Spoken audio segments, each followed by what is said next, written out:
This is the Londoner on RTE2XM. My name's Nessy.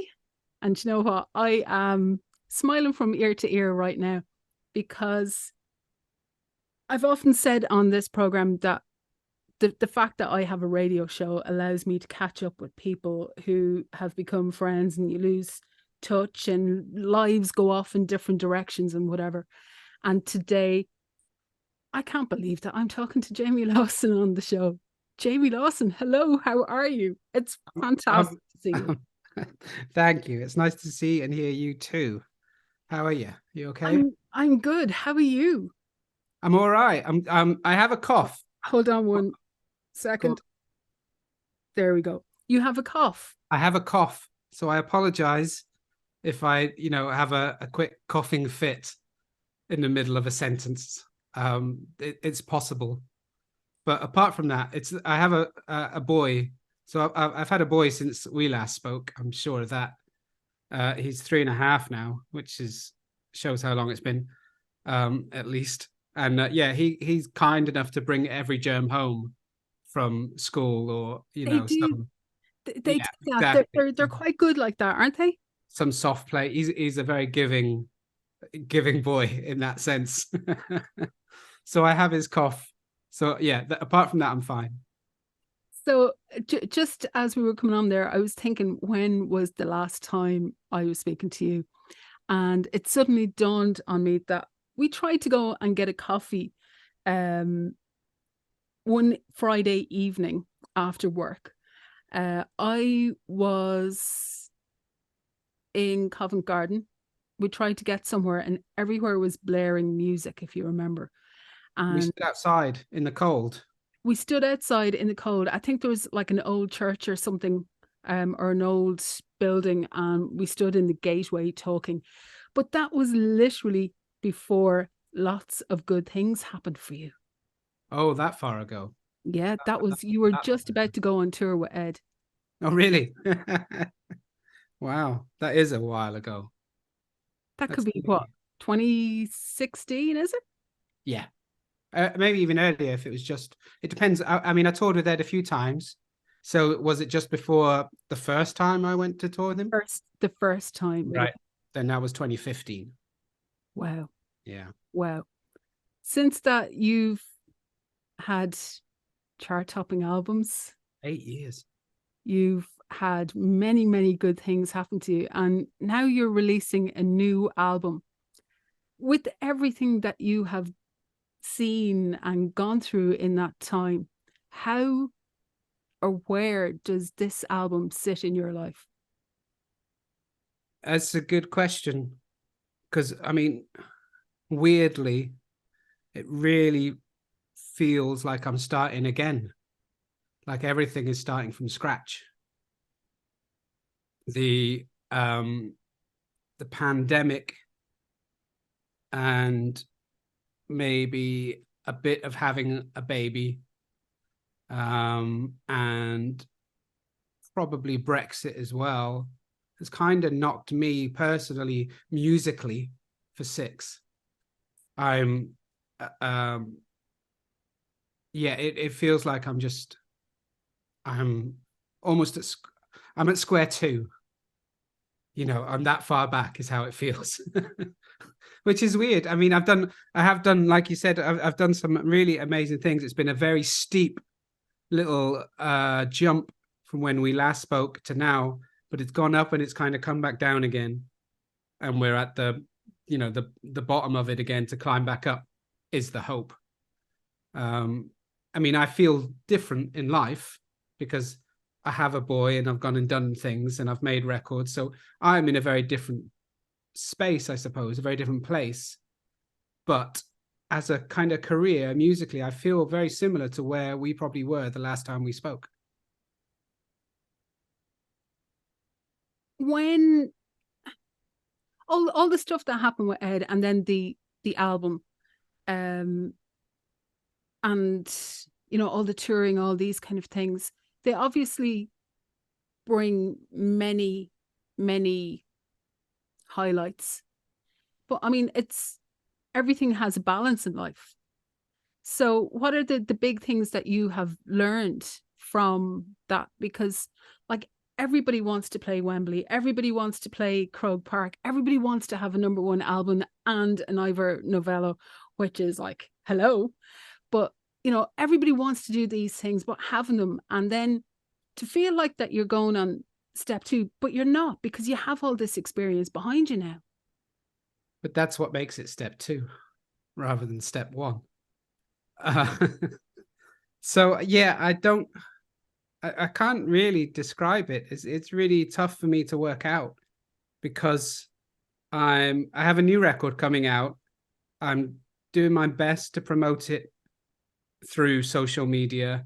I'm making, videos, and what they would call TikTok videos, I suppose, things that might grab the attention. I'm doing all these things, but I can tell that my numbers are very low, and those things seem to be important. I think it's the best record I've made. It feels like the most Jamie Lawson record so far. It just feels so at home with me. The way we made it, myself and Tim Ross, who produced it, we've known each other a long time, and we were very collaborative in the process. And we were so in sync as to what worked immediately and what didn't work immediately, that it just felt like a really easy record to make. And so this really kind of organic thing took place, and I'm really chuffed with it. And yet I have no idea if it's going to reach people. And that's where my issue lies, really. It's like I've said it, if I've taken to social media a few times to say, I don't understand it anymore. Where am I at? Where is the playing field itself, let alone whether it's level? I can't even see the playing field. I don't know how it works. I don't know how certain people get through and how others don't, how certain songs get through and how others don't. I cannot see any consistency within it for me to be able to go, all right, I need to do that. I just don't see it. So I've no idea at all whether this record will get heard. That has to be frustrating, never mind anything else. It is. It's incredibly frustrating. But like you say, I've done all those things, those wonderful, amazing things. So I am in a different place. That's what I mean by I'm in it. I am coming at it like I am starting again. It feels like I'm starting again, but I am very lucky to have done all the things I've done.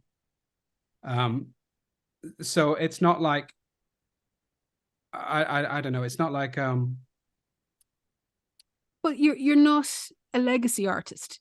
This might be your 5th album, but you're not a legacy artist that had like a string of hits in the 70s or something, and you're out there twirling your stuff and just to get the people out dancing on a Saturday night. You're not that kind of artist. No, never have been, really. No. So I think this album, like, one of the things I've always said about your music is that you have a great way of telling stories, and stories, people can relate to stories. And what's going viral or what people are looking at on TikTok, they're like 10-second hooks. They're not even songs. Yeah. If you listen to the rest of the song, there isn't a song there. It's all like, you might as well stick it into one of those AI generators online. Yeah. Well, I would agree with all that. That doesn't help. Do you know what I mean? It's like, that doesn't help me sustain a career, I suppose. The problem is just reaching people, even reaching those that already know me or might have bought my records before. Even that's quite difficult, because, you put a post up on Instagram or Facebook or wherever, and the algorithm decides where that goes. Not, as you'll know from posting yourself, or as I know, I follow a lot of people, but I don't see all the feed. Yeah. Which is what I want, because I followed those people. So what gets shown to you is decided by someone else, not the person who's posted it. So I don't, again, if I want to reach everyone, That's going to cost me money, which is fine. Maybe that's how it works, to advertise that post, to make sure it reaches as many people as possible. And even then, I don't know it's my fan base. It's just people. Yeah. So it's, yeah, like you say, it's very frustrating. It's been I've made this record myself, so it's self-financed.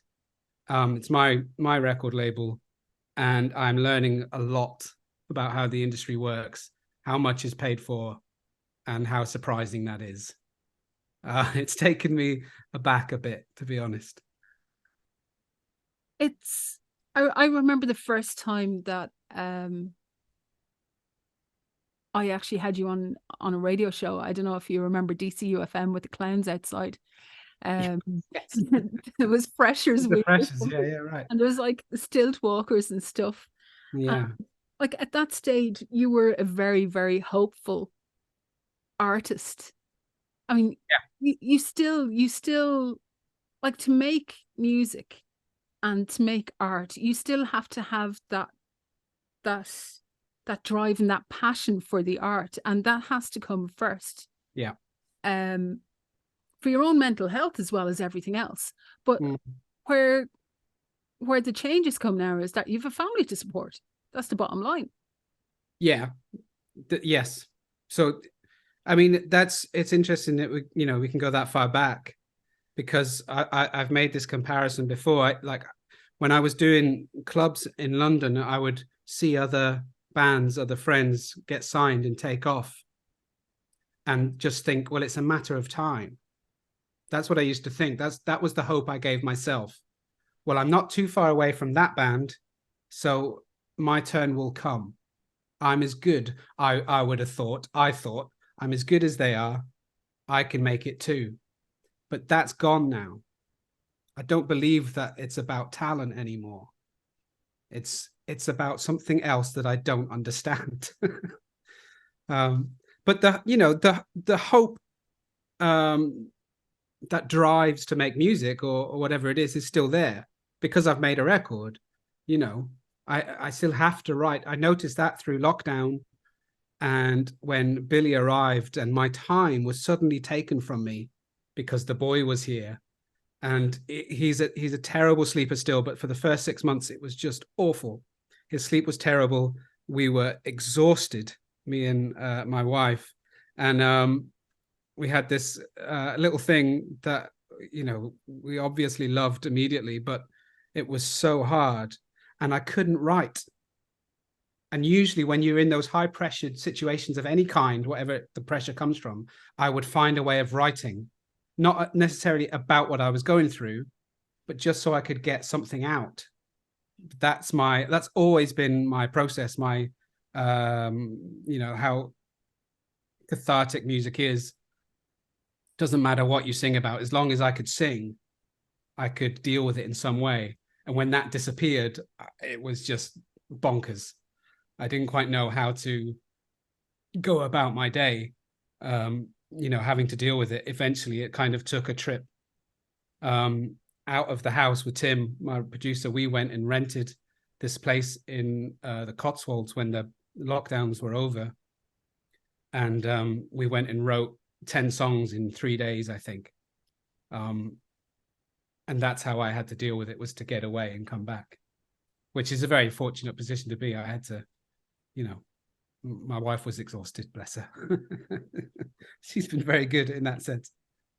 How did you find, if you couldn't, when it came to those few days to get those words, that music out, how did you find that then when all this came in one kind of block?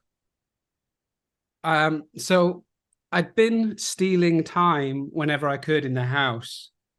If I thought I'd have 2 hours because maybe the boy was on a walk or something like that, and I'd get 2 hours, I would write a song in those 2 hours. That was it. You write a song, you start to finish. It doesn't matter how good it is. That was what I would tell myself. All you have to do is keep writing. And that's quite important, because it's easy to get kind of hung up on something when you think you have a level to reach. because if you haven't written for a while, the thing that comes out isn't going to be brilliant. You need to write a few to get going. So I was constantly stealing time and writing songs, but albeit incredibly quickly, regardless of what they were about. And then that was also the process we took into the house. I'd noticed that when I was co-writing, because I used to do some co-writes over Zoom and things, that I'd often write about similar themes. And I was thinking, I need to write about something other. And so me and Tim we set up with the idea of you write a song in 3 hours, then you move on. And you write another song in 3 hours and you move on. And that's what we did. And basically what happens is you get past those themes and all this other stuff starts coming out that you have no idea was in you. And that was the way that the record took shape in a way. We got 4 songs out of that session for the record. We did those trips twice to get that.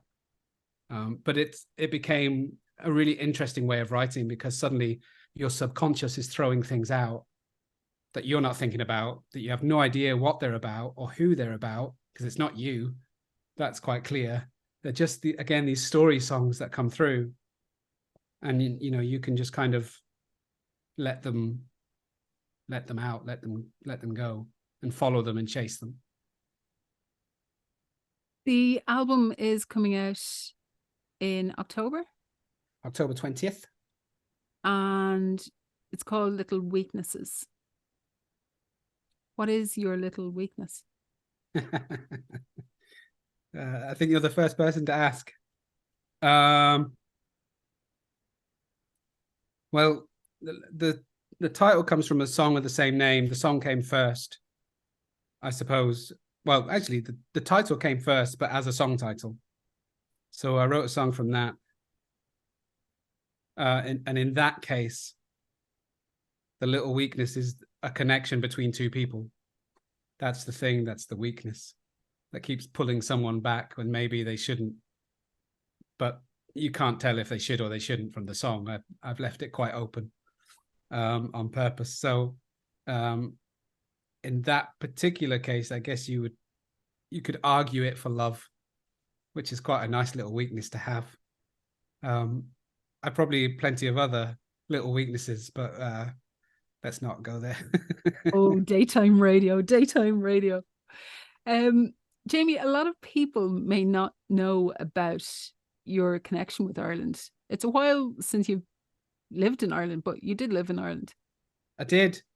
I'm trying to think what year, but it'd be like 15, 16 years ago now.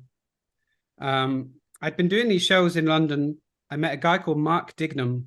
I don't know if you remember him. He was a songwriter. I think he lives in the US now, but I'm not sure. He was friends with Glenn Hansard and Mundy and Paddy Casey and stuff. And we'd done a gig in London, me and Mark, and he said, you should come over, open for me at Whelan's, which I did.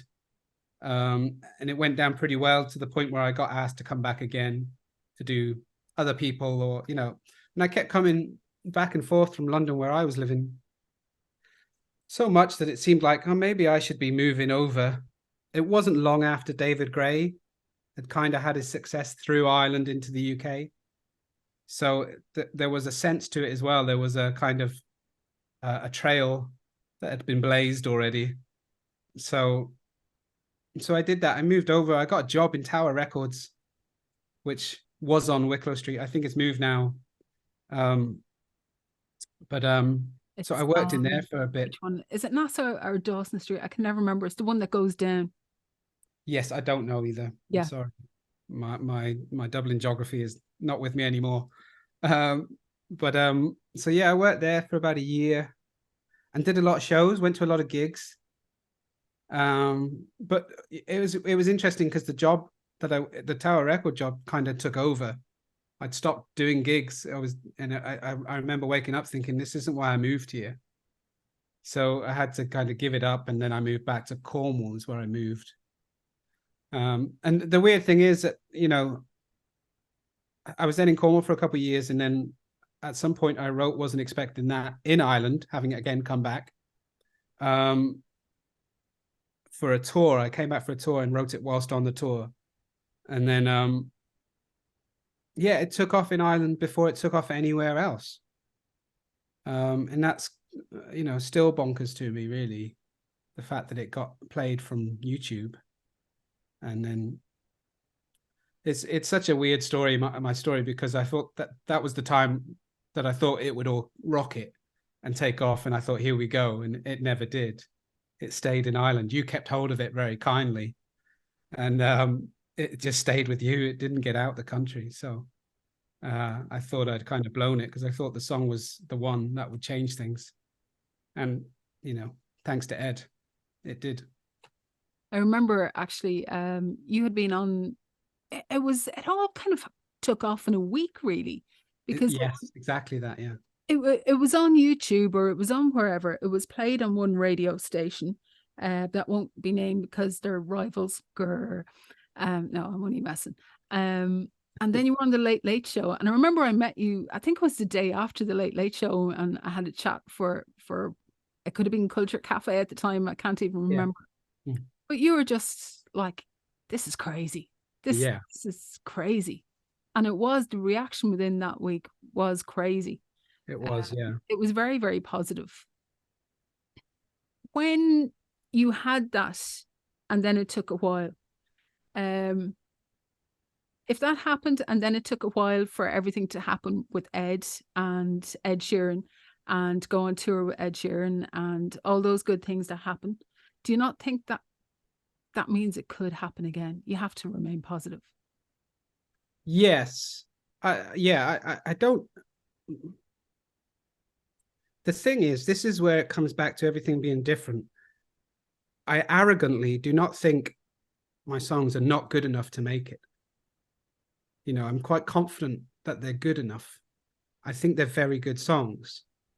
But the landscape has changed so much that getting them through is just so much harder. So, but yes, I still believe they could get through. It's just I don't know how. But then it's so unusual that Ed came along, and when he did, and that was, I think, possibly 3 years, maybe 4 after it had taken off in Ireland. So 4 years later, I get, a call from Ed essentially saying, "Do you want to come and open up for me at the Ruby sessions?" Which is how we reconnected. That's not how things happen. Everything that has happened has been weird in me making some living, having some success. So yeah, I believe it can still happen again. I believe the record is good enough to be a successful record. I don't see the way of getting it to people who know that stuff, if you know what I mean. Is it a case of almost going back to what it was for many, many people, even before social media, and literally like getting out there, getting the bums on seats, trying to see and play in front of as many people as possible again? Is it gone back to that for a lot of artists? I suspect so. I think that's probably how I'll do it. We've got a few dates later this year. I haven't toured since 2019, so it's been a long time for me not to be singing in public. So yeah, quite possibly, I would hope that that's a way of doing it.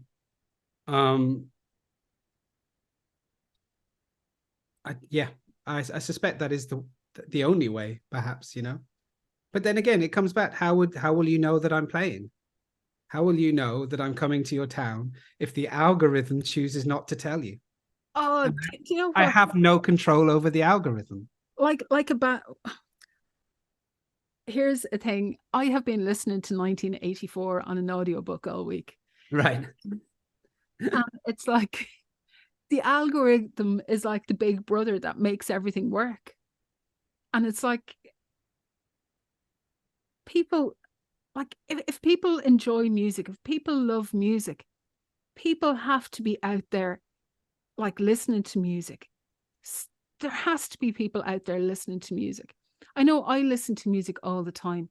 I try and buy as much music as I can. I did, if you can see behind me there, wherever it is, if you're watching this on YouTube or whatever, like I have a bunch of vinyl there.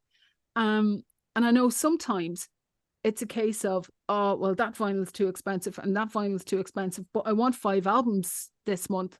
So what do? I buy them on CD. I still buy the albums because I want to get something. I want to support those artists in some way. So I Yeah. do it in whatever way I can. Now, I know not everybody will spend 5 albums a month or whatever. And I'm not saying I do that every month because I can't always afford to or whatever. But there are music lovers out there that Yeah. will There always are, yeah. try and get the music. They will always try and seek out new music. And I mean, the other thing that makes that puts me in a different place this time is there is this very, very small but incredibly loyal and kind fan base that I have. But it is a small one. But I'm so grateful to them because they comment on most things that I post. You know, I say my numbers are low, but the ones that do see the posts are really kind. They're really lovely and they're very encouraging. So I know there's people there. I mean, you follow me on Instagram. Do you have you seen my latest or the post before or the post before that? Do you know? I don't know. Yes, it's not, but you've probably been on it today. You've probably gone through, you've scrolled Okay. through I Okay. suspect. I've just hit my microphone. I'm going to scroll now. All my darkest secrets are just going to Oh, come. you don't have to show the camera, you know, it's That's like, JF Abraham from Public Service Broadcasting, London City Lionesses, Queer Britain. Don't know who that is. This is the thing, because they've changed the algorithms and the layout, so you get people that you're not necessarily following now as well. yeah. And Um, they do that all the time.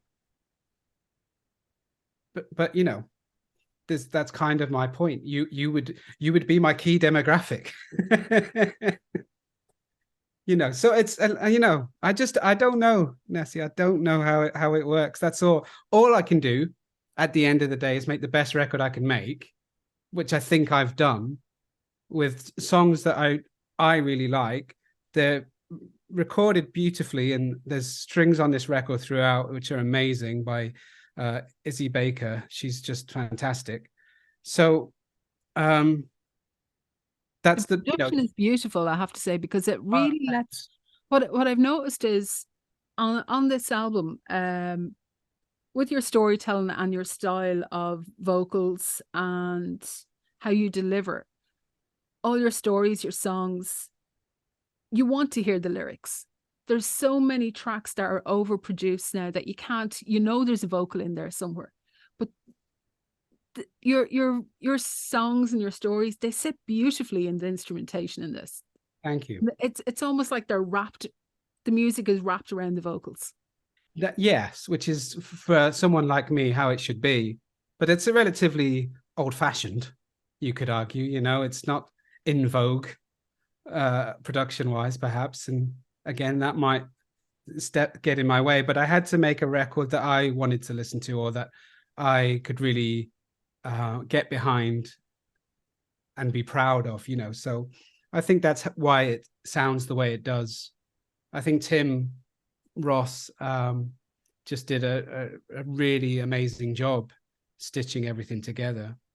So you know, that's the thing. It's like when people say you need luck in the business, which I would agree with, and I've had plenty, but you also have to have the talent to back the luck up when it comes along. You've got to be able to jump on it and, you know, and go with it and be prepared and be ready. And I think the record is that in this case. You know, like you say, do I hope it can take off in some way? Really, what I'm after is a career that keeps going so I can make another record. So that's my kind of hope for it. But I think the record is, you know, good enough to stand up and be counted for. I think so. I definitely think so. I think you're a very, very talented writer. And yeah, I've often thought, I remember like hearing some of your like stuff from the first and second album. I can't even remember when it was. And I was like, why aren't these hits? These should be hits. These should be massive. And there are definitely songs on this new record that deserve to be heard. They all deserve to be heard. Thank And you. the way you speak about your music, it's I would love to give you a big hug right now and tell you that you are going to have another massive, massive record with this, because you are so confident in your music. It may not be the music industry or the music business that you want right now, but you have a fantastic record on your hands. And that's, I mean, as an artist, as a musician, as a songwriter, you can't do any more than that. No, exactly. That's yeah. That's pretty much all I can do in a way, because it turns out I'm not a skilled video maker. But your I brother is can't make quite a, those but TikTok video things. So your brother's quite a good photographer. He does all your photos for you. he does, yeah. Bless him. Yeah. So the artwork is sound, the design is sound, the videos are sketchy at best. Put a filter on it, you'd be grand. Exactly. Yeah, I'm learning all that stuff. You could always get your little fella to do something dancing to your songs or something. I'm sure that would go viral. Well, exactly. He's like, so this is a good example because he's in the lyric video for When It Comes to Love, which we put up. He just plays piano throughout the whole thing. So and I used him a fair bit for that song and in the post that I made, because the song's all for him really. So he's in that one. I've already made as much use of him as I can. He's on one of the tracks as well. He is, yeah. He's on When It Comes to Love, yeah. Yeah, so there you go. I had that written down. Yes. He To has a starring role in that song. starring role in that. Yeah. So you're going to do a gig in St Pancras Old Church, which is probably my favorite venue in London because it's just so special. It's such a beautiful place. Tell us about that. When is it happening? What's the story with it? 25th of October is that one. So it's just the following week from the album release. I'm doing it with the string section and a keyboard player, so it'll be really special, very beautiful, hopefully. We just wanted to kind of, like, again, going back to the start, it's playing small venues really. That I think there's like 120 cap or something like that in that venue. It's a small room. I've seen amazing gigs there. I saw Milk Carton Kids play there. I saw the Head and the Heart play there too, and I've seen a few others. So I'm looking forward to do my own thing there. And I think just finding venues like that wherever we go would be a good way of, like you say, getting out there and doing it. And it doesn't all have to be one night after the other. I can just stretch it out, do a few nights away, come home, see the boy, carry on, So because you don't want to be away from home too much either. No, I couldn't. Like if a big Ed tour came along now, well, I'd probably have to take it if it was an Ed tour. But if it's a big tour like that, I think I'd struggle. I'd have to really weigh up. I don't think I could do it, to be honest. I mean, I did it a bit when I toured with Deacon Blue for a while, but I got COVID and had to come home and got sick, and then other parts of the tour got cancelled as well. But just being away, I found really tough. So I think the way I tour will have to change. But because I'm in charge, because it's my record, I can do that. I can go away for 2 nights and come back for 5. I don't have to be away long. So, and the tour can just carry on. It doesn't have to be just like, 2 weeks and then I'm done. You have to remember that, because that is, if you're in control of your time, that is just priceless, especially with the family. That is just priceless. Yeah. So, fingers crossed that will be a nice way of doing things. So I'm always on the lookout for, nice, loving, kind, small venues. If anyone knows them, feel free to drop me a line. So if people want to find out about you, if they want to get their mitts on an album, I would highly recommend that they do, because it will make their life at least 300 times better. Where is the best place for them to go? Well, I have a website, jamielawsonmusic.com. That has all the links to social media, has the links to buying the record, has a link to the mailing list, has a link to all the videos. So everything's there. If you want to start, you can navigate away from that if you wish, but that'll have everything you need. So that's the best place, jamielawsonmusic.com. Jamie, it has been so lovely to catch up with you. Hopefully we'll get to speak before the St. Pancras gig that night or whatever, but that I'm looking forward to that. And Are you going to come along? I am going to come along. Amazing. I'm just, I wish the world for you, because you're such a really good guy. You're such a talent. Yeah, I wish you all the happiness and all the luck. Thank you very much. Thank you.